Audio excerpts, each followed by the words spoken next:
Mahfud MD tanggapi demo mahasiswa, Indonesia gelap, tidak seluruhnya gelap, ada juga yang terang. Mantan Menteri Koordinator Bidang Politik, Hukum, dan Keamanan, Menko Polhukam, Mahfud MD menanggapi polemik soal kondisi Indonesia saat ini yang dirangkum dalam tagar Indonesia Gelap. Mahfud MD yang juga mantan calon wakil presiden di Pilpres 2024 ini mengatakan tidak semua aspek di Indonesia dalam keadaan buruk.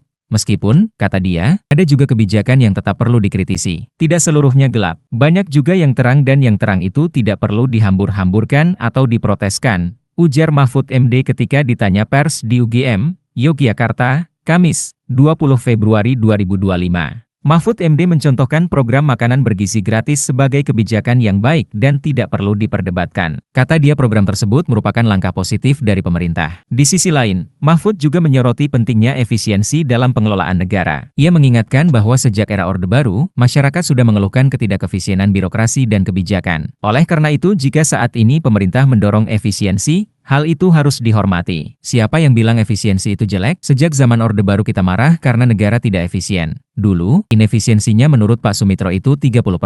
Mungkin sekarang, temuan itu dilanjutkan oleh Pak Prabowo. Kita hormati itu, jelasnya. Mahfud menegaskan bahwa efisiensi harus dilakukan secara selektif dan tidak asal memangkas anggaran di semua sektor. Menurutnya, efisiensi harus diterapkan pada pengeluaran yang tidak berdampak signifikan, seperti proyek yang tidak jelas manfaatnya dan gaya hidup mewah pejabat yang menggunakan anggaran negara. Kalau lalu bidang ini 10%, bidang ini 20%, bidang ini 60%, dipotong-potong begitu kan kurang tepat, ujarnya. Terkait kekhawatiran mahasiswa soal pemangkasan anggaran pendidikan dan uang kuliah tunggal, UKT, Mahfud menilai hal itu telah dijelaskan oleh pemerintah. Ia menyebutkan bahwa Kementerian Keuangan, Kemenkeu, telah mengklarifikasi bahwa bantuan pendidikan memang akan dikurangi, termasuk subsidi UKT. Kalau itu tidak perlu diresahkan, kata Mahfud. Namun ia menyoroti kebijakan pembekuan beasiswa baru dari pemerintah.